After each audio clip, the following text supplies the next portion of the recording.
하나님 말씀은 출애굽기 12장 5절부터 14절까지 말씀, 구약성경 98페이지에 있습니다. 출애굽기 12장 5절부터 14절까지의 말씀 제가 봉독하겠습니다. 너희 어린 양은 흠없고 1년 된 수컷으로 하되 양이나 염소 중에서 취하고 이달 19날까지 간직하였다가 해질 때에 이스라엘 회중이 그 양을 잡고 그 피를 양을 먹을 집 좌우 문설주와 인방에 바르고 그 밤에 그 고기를 불에 구워 무교병과 쓴 나물과 아울러 먹되 날것으로나 물에 삶아서 먹지 말고 머리와 다리와 내장을 다 불에 구워 먹고 아침까지 남겨두지 말며 아침까지 남은 것은 곧 불사르라. 너희는 그것을 이렇게 먹을지니 허리에 띠를 띠고 발에 신을 신고 손에 지팡이를 잡고 급히 먹으라.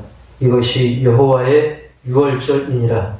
내가 그 밤에 애굽 땅에 두루 다니며 사람이나 짐승을 막론하고 애굽 땅에 있는 모든 처음 난 것을 다 치고 애굽의 모든 신을 내가 심판하리라. 나는 여호와라. 내가 애굽 땅을 칠 때에 그 피가 너희가 사는 집에 있어서 너희를 위하여 표적이 될지라.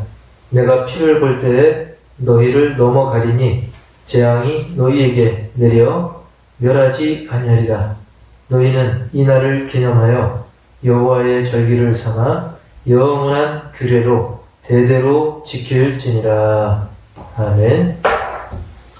오늘은 광복절과 유월절, 광복절과 유월절이라는 제목으로 하나님의 말씀을 듣기 원합니다. 요즘 코로나19가 다시 창궐하고 게다가 또 긴 그 장마로 인해서 엄청난 그 비 피해도 있고 그러다 보니까 게다가 또 휴가철이기도 하죠. 그러다 보니 어떤 이런 그런 광복절이라는 그런 참으로 굉장히 그 의미 깊은 날인데도 그 의미를 퇴색시키는, 잊어버리게 하는 그런 느낌이 듭니다. 광복절이고 뭐고 간에 그냥 어수선한 때에 그저 노는 날, 공휴일 하나 늘었으니 좋다, 이런 생각을 하는 경우도 있다고 합니다. 그런데 사실 이 광복절이라는 것이 굉장히 의미 깊은 날인데요. 이 대한민국이 그 광복을 맞이하기 그 이전의 상황을 돌이켜보면 과거 우리나라는 조선 말기에 굉장히 당파 싸움을 많이 했습니다. 쓸데없는 걸로 당파 싸움을 막 하는 그 사이에 일본은 그 국력을 굉장히 빠른 시간 내에 키워가지고 강대국이 되면서 순식간에 이 조선은 일본의 속국이 되어버리고 맙니다. 그리고 나서 무려 36년 동안이나 일본의 지배를 받게 됩니다. 여러분 10년이면 강산도 변한다고 하지 않습니까? 이렇게 36년이니까 강산이 서너 번 정도 바뀌는 그런 그 긴 세월 동안 우리는 일본으로부터 큰 고통을 당하게 되었던 거죠. 많은 그 육체적 고통 그리고 죽음, 그뿐만 아니라 이름도 막 일본식으로 바꾸게 하고 일본의 또 신을 섬기게 하고 이런 정신적인 문제 그리고 영적인 부분까지도 일본식을 따르도록 강요당하는 그런 고초를, 그런 고난의 세월을 우리는 겪었던 것입니다. 그래도 감사한 것은 하나님의 은혜로 말미암아 그 지긋지긋한 일제의 억압에서 벗어나게 되었고 그렇게 된 지도 벌써 75년이나 지나게 되었던 것입니다. 그런데 성경을 우리가 쭉 창세기부터 읽다 보면 이보다도 훨씬 더 전에 수천 년 전에 이스라엘이 그 애굽의 억압과 속박에서 해방을 맞이하죠. 그것을 기념하는 절기가 있는데 그것이 바로 유월절인 것입니다. 유월절은 어떻게 보면 이스라엘의 광복절이라고도 표현할 수 있는데요. 훨씬 더 전에 있었지만요.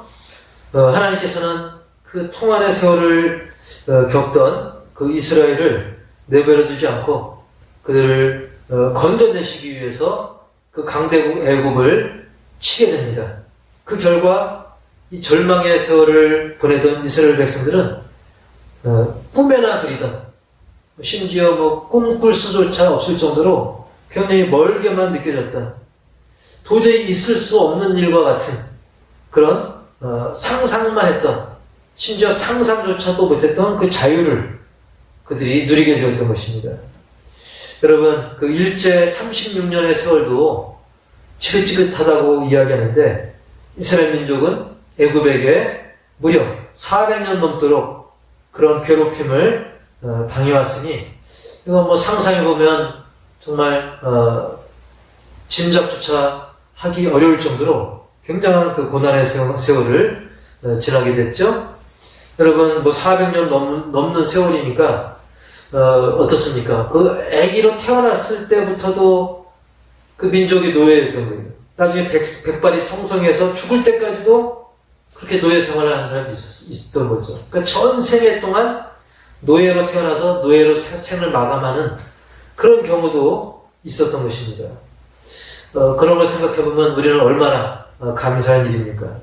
어쨌든 그 기나긴 그리고 그 끝없을 것 같은 그런 절망과 고통의 세월 속에서도 하나님께서는 그 택한 자기 백성, 그 이스라엘 백성들을 더 이상 방치하지 않으시고 지도자 모세를 세우셔서 결국은 이스라엘 민족을 구하신 것입니다.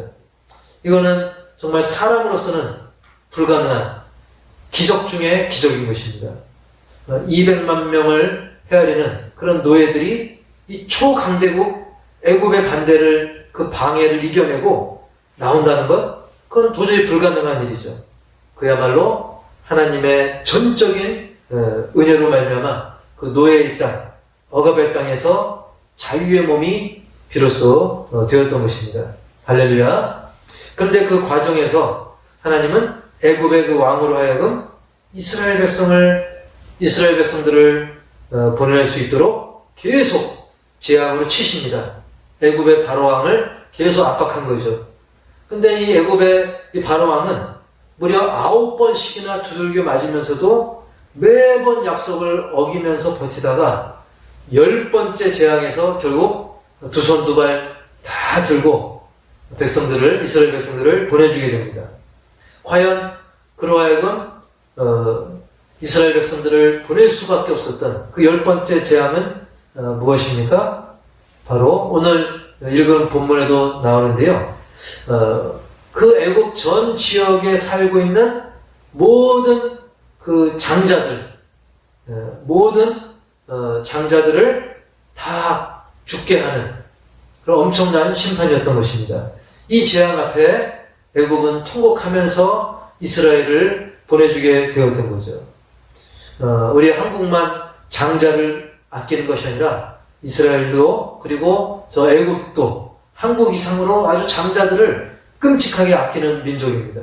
특히 그 왕의 아들, 왕의 그 첫 아들은 신으로 여김을 받을 정도로 굉장히 존귀하고 신성시를 했던 것입니다. 이렇게 하나님의 자리를 대신 꿰차고 많은 것을 누려왔던 그 애굽 왕의 기세를 하나님은 확실하게 꺾으신 것입니다. 자, 하나님은 이 10번째 심판의 과정에서 애굽 안에 있는 이스라엘 백성들을 보호하시고자, 그리고 이스라엘의 장자들을 보호하시려고 각 집마다 표시를 하게 합니다. 바로 양의 피를 바르게 한 거죠. 그렇게 되면 심판의 천사들이 애굽의 모든 장자를 칠 때, 왜냐하면 애굽 땅에는 애굽 사람만 있는 것이 아니라 이스라엘 사람들도 같이 있는 거 아니겠습니까? 그래서 만약 그 표시가 없으면 이스라엘 백성의 장자도 죽게 되는 거예요. 그래서 그 피가 발라진 그것을 표시를 해가지고 그 피가 발라져 있으면 천사들이 그걸 통과해버리는 거죠. 넘어갑니다. 심판을 그 집에는 하지 않고 넘어가 버려요. 그래서 6월절이라고 하는 것입니다. 6월절이란 말이 이제 패스 오버라고 하는데 우리가 그냥 패스, 통과, 넘어간다 그런 의미가 있는 거예요. 즉 하나님의 심판이 넘어가는 것입니다. 바로 이렇게 유월절 어린 양의 피가 발라진 집은 재앙이 넘어가고 결국 그들은 안전하게 출애굽할 수 있었고, 그것을 기념하는 절기가 바로 유월절. 하나님의 심판이 넘어갔다, 패스했다, 패스오버했다. 그래서 유월절이라고 하는 것입니다. 자, 그렇다고 한다면, 아니 그 옛날 유월절, 그 이스라엘 역사, 이스라엘 명절이 우리하고 무슨 상관이 있느냐라고 물어볼 수 있겠는데요. 사실 우리 모두가 애굽의 노예나 또는 그 일본의 그 노예보다도 더 끔찍한 죄악의 노예였다는 사실입니다. 모든 인류가 죄악의 노예였던 거죠. 그런 우리를 위해서 이 땅에 오신 예수님께서 친히 유월절 어린 양처럼 되셔가지고, 유월절 어린 양이 되셔서 나를 위해 대신 그 저주를 당하신 거예요. 죽음의 저주, 피 흘림의 저주를 대신 당하셨기 때문에 그 보혈의 공로를 믿는 우리는 예수 안에서, 어린 양 예수 안에서 참 자유를 누리게 된 것입니다. 할렐루야. 그래서 우리도 영적인 출애굽, 영적인 광복, 영적인 유월절을 우리도 누리게 되는 것입니다. 자, 그렇다고 한다면 이 광복절과 이 유월절의 기쁨을 우리의 삶에 적용한다면 어떻게 우리는 신자로서의 그 기쁨을 누리며 살아갈 것인가? 첫 번째로는 우리는 자유를 얻은 기쁨을 누리라는 것입니다. 만약에 부모나 친구나 귀한 선물을 줬는데 우리가 그것을 받고 아무 반응이 없다면, 그걸 보고 그냥 슬퍼만 한다면 이 준 사람이 참 마음이 서운한 거 아니겠습니까? 여러분, 하나님께서 우리에게는 너무나 귀한 선물을 줬어요. 바로 진정한 자유를 준 것입니다. 우리나라가 이 광복절, 처음 그 광복의 기쁨을 누렸던 75년 전을 한번 상상해 봅시다. 그때 어땠습니까? 일본으로부터 그 해방됐을 때 많은 사람들이 거리로 다 나와가지고 마음껏 소리치면서 광복의 기쁨을 한없이 누리지 않았습니까? 여러분, 우리가 그 축구대회 월드컵에서 골 하나만 넣어도 막 사람들이 소리 지르고 막 환호성을 지르지 않습니까? 근데 이 나라 잃은 슬픔에서 이제 그 나라를 되찾은 그 기쁨, 그 감격, 이게 얼마나 대단한 겁니까? 하물며 우리 모두에게 자유를 주신 그 하나님의 은혜에 대해서, 그 놀라운 선물에 대해서 우리는 마음껏 감사하고 마음껏 그 기쁨을 우리가 소리치고 찬송하면서 기뻐하며 누리는 것은 너무나 당연한 것입니다. 그 기쁨을 하나님이 주셨는데 우리가 장롱 속에 깊이 숨겨놓을 것이 아니라 우리는 그것을 마음껏 누리고 항상 또 기뻐하는 것이, 그것은 바로 하나님의 뜻인 것입니다. 하나님은 우리에게 뭐라고 말씀합니까? 항상 기뻐라고 말합니다. 왜? 너희 구원받았으니까. 너희 하나님의 자녀가 되었으니까. 그것만으로도 우리는 기뻐할 이유가 충분한 것입니다. 근데 우리가 그렇게 얘기할 수 있죠? 목사님, 눈치가 그렇게 없습니까? 지금 세상이 어떻습니까? 지금 물폭탄 피해를 입고 코로나에 지금 세상이 엉망인데 어떻게 기뻐합니까? 자, 우리는 어떤 세상 사람들과 그런 똑같은 기준으로 기뻐하고 만다면, 세상 사람들의 기준에 맞춰서만 기뻐한다면 우리 믿는 자의 다름이 무엇이겠습니까? 우리는 보다 이 차원 높은 그 기쁨을 누리고 참 소망, 정말 기뻐하기 어려운 이 세상, 기쁨을 표현하기 어려운 이 세상 속에서도 오히려 참 기쁨, 참 소망을 증거해야 우리가 신자로서 불신자와 다른 것입니다. 여러분, 비록 세상은 어둡고 캄캄하지만 거기서 작은 빛이 더 눈에 띄는 것처럼 우리는 기쁨이 사라지고 정말 절망이 깊어지는 이 세상 속에서도 참 기쁨과 참 소망을 우리가 누리고 그것을 보여주고 그것을 선도해 나갈 수 있어야 한다는 것입니다. 여러분, 자기 몸 건강을 위해서 헬스하는 사람들, 그리고 운동선수들, 상타교에서 운동하는 선수들 보세요. 오히려 호흡이 타는 것 같고, 목이 타고, 호흡이 가쁜데, 그것을 오히려 즐깁니다, 그 사람들은. 내가 이렇게 더 건강해져야지. 막 근육 경련이 와도 호흡이 가빠도 그래 내가 이걸 통해서 내 몸이 건강해지고 내가 이 시합에서 우승을 하고 그래서 오히려 그들은 고통을 더 즐기기까지 합니다. 여러분 우리는 고통을 뭐 즐기는 것까지는 아니라 할지라도 오히려 정말 이 고통 중에도 이 어둠 속에서도 하나님이 주신 그 은혜 그리고 우리에게 예비된 그 상급을 생각하면서 오히려 세상이 슬퍼하고 세상이 절망한다 할지라도 우리는 우리에게 주신 그 자유로 말미암아 우리에게 주신 그 영생과 자유로 말미암아 그 기쁨을 더 깊이 누리고 증거하는 그런 우리 모두가 다 되어야 될 줄 분명히 믿습니다. 그리고 두 번째로는 진리를 알자는 것입니다. 진리를 알되 힘써 알자는 것입니다. 요한복음 8장 32절에 보니까 요한복음 8장 32절 진리를 알지니 진리가 너희를 자유롭게 하리라. 아멘. 이렇게 예수님께서 친히 말씀하신 것입니다.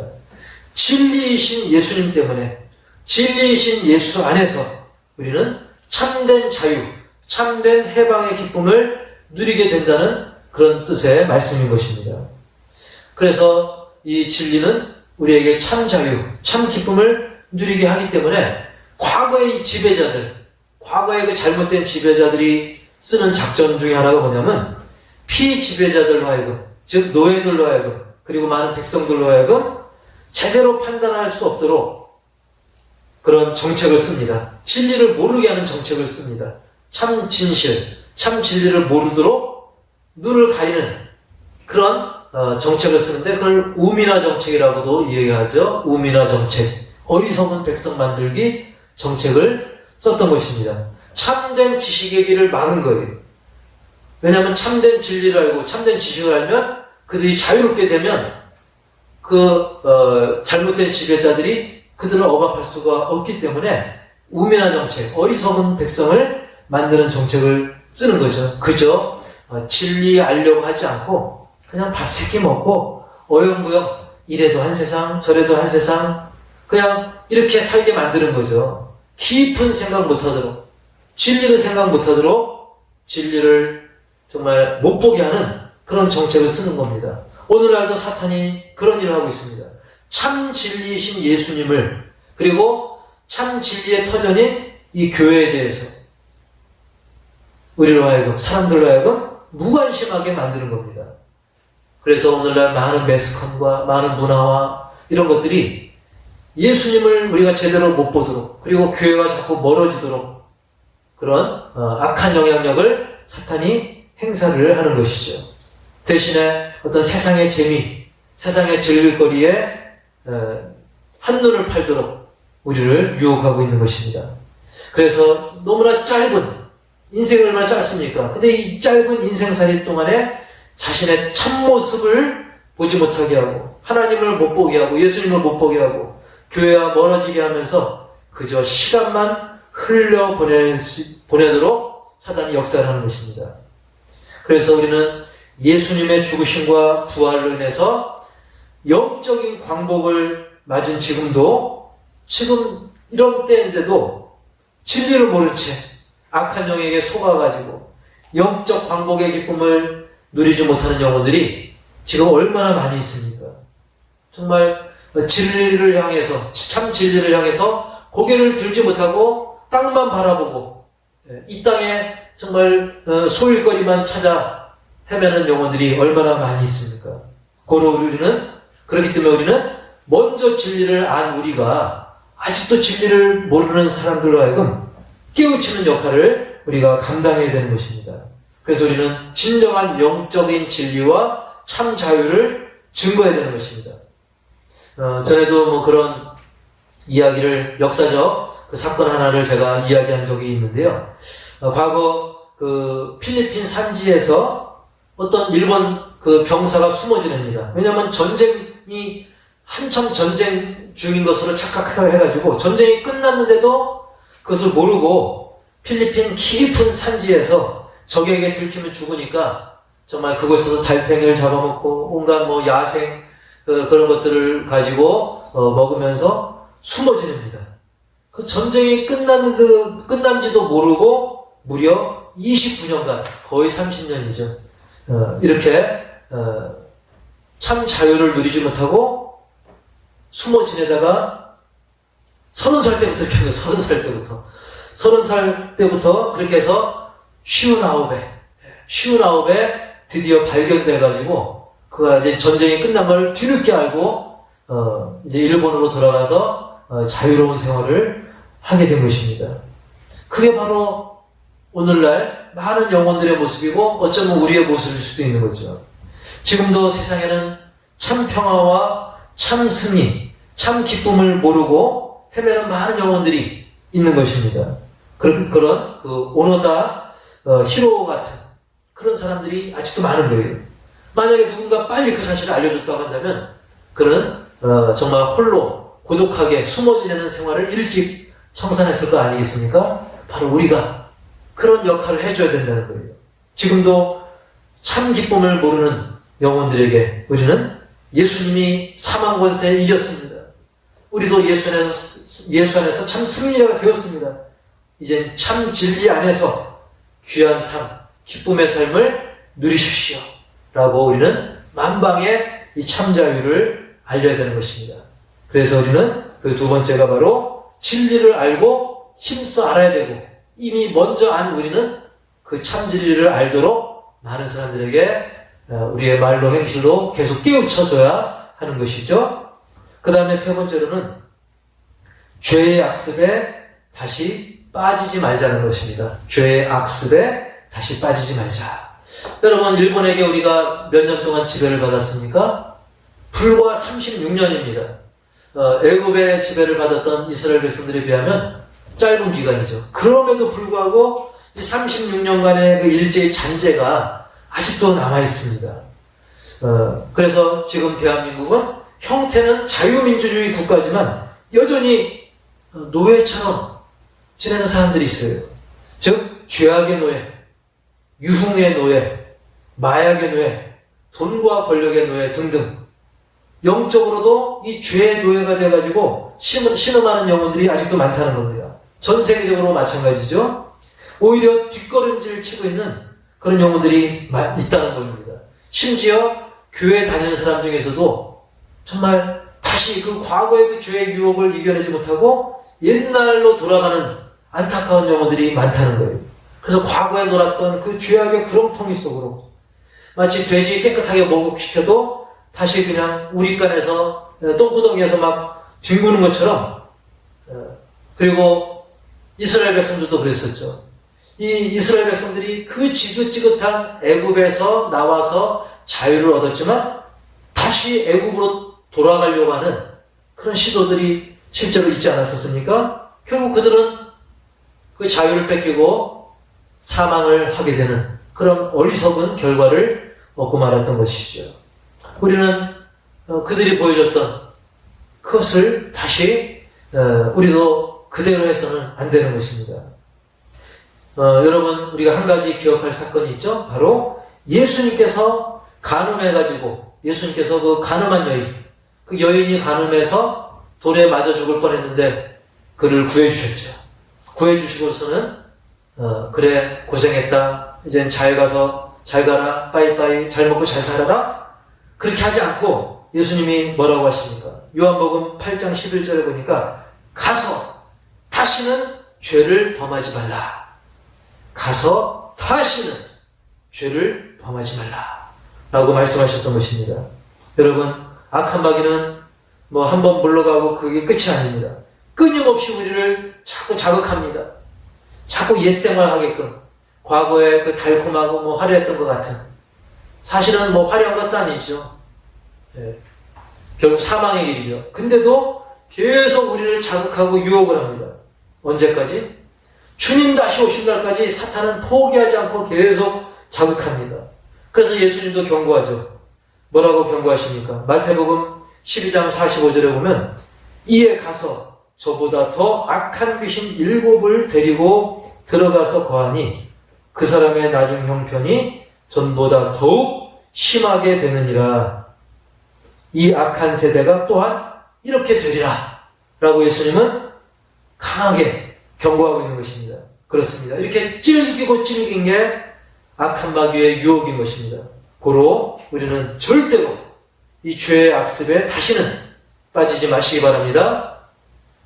오늘 이 세 가지를 말씀드렸죠. 첫 번째로는 이 자유를 얻은 그 기쁨을 우리가 누리라고 하는 것입니다. 우리가 묵혀두지 말고 그 기쁨을 충분히 누리고 증거할 때 많은 사람들이 우리를 바라보고 그들도 느끼게 되는 거죠. 야, 참 자유가 저런 것이구나. 그리고 두 번째로는 진리를 그냥 알지 말고 힘써 알고 그 진리를 증거하라는 것입니다. 눈이 가려진 신령들에게, 다시 과거로 돌아가려는 그런 신령들에게 우리는 참 진리를 우리가 먼저 알고 힘써 알고 그것을 가르쳐야 되죠. 우리가 아는 만큼 누리는 것이죠. 우리가 운동도 그 규칙을 알면 그게 더 재밌는 것처럼 여러분 진리를 잘 알고 있으니까 더 힘써 하시기 바랍니다. 그리고 증거하시기 바랍니다. 세 번째로는 죄악에 다시는 빠지지 말라고 하는 것입니다. 그래서 우리 모두 정말 이제 예수 안에서 참 자유를 누리고 있는, 그리고 앞으로도 누릴 우리 믿음의 백성들은, 그리고 그리스도의 군사된 우리 믿음의 신자들은 과거의 그 원자 폭탄이 광복하는데, 이 광복절을 맞이하는데 결정적인 역할을 감당했던 것처럼 우리는 그보다도 비교할 수 없이 강력한, 이 원자탄보다 더 강력한 복음의 원자탄, 이웃사랑의 원자탄, 이것을 통해서 영적인 광복을 우리 양놀이의, 비봉의, 화성의, 그리고 한국, 대한민국뿐만 아니라 세계 선교로서 증거해 나가는 우리 모두가 다 되시기를 주님의 이름으로 간절히 축원합니다. 하나님 아버지, 오늘 우리가 이제 광복절을 막 지나고 나서 많은 사람들은 폭우로 인해 그리고 코로나로 인해서 그리고 여러 가지 휴가철에 어수선함 등등으로 말미암아 광복의 의미를 잊어버리거나 또한 이 6월절의 깊은 의미를 퇴색시키는 경우가 많이 있지만 우리는 그럼에도 불구하고 정말 하나님이 허락하신 광복의 기쁨, 무엇보다 6월절의 기쁨을 다시 깊이 새기면서 은혜 받은 자답게 참 자유의 기쁨을 얻은 자답게 그것을 누리기 원합니다.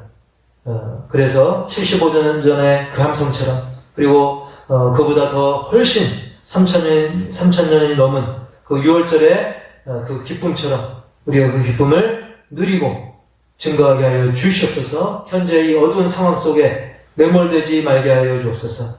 진리를 알되 더 힘써 알아서 그것을 더 누리고 더 증거하며 많은 영혼들의 그 가리워진 눈을 뜨게 하는 그런 역할을 감당케 하여 주시고, 그리고 다시 이 죄의 악습에 돌아가지 않도록 늘 깨어 기도하며 많은 영혼들을 주님께 돌아오게 하는 우리 믿음의 사람들이 다 되게 없어서, 또 작은 원자폭탄이 광복을 땡긴 것처럼 우리 한 사람 한 사람이 사랑의 원자탄이 되게 하시고 복음의 원자탄이 되게 하여 주시고, 정말 우리의 말과 행실을 통해서 많은 영혼들로 하여금 옳은 길로 참 진리, 참 자유, 참 광복과 6월절의 기쁨을 누릴 수 있도록 그런 역할을 감당하는 우리 모두가 다 되게 하여 주시옵소서. 예수님의 이름으로 감사하고 축복하며 기도하옵나이다. 아멘. 이 시간은 교회 소식과 더불어서 기도의 제목을 알려드리기 원합니다. 여러분 한 분 한 분이 뭐 짧게 기도하면 얼마나 힘이 되겠냐 생각할 수 있지만 그렇지 않습니다. 우리 한 사람 한 사람이 모여서 장소는 달라도 함께 기도하면 그것이 하늘에 상달이 될 것입니다.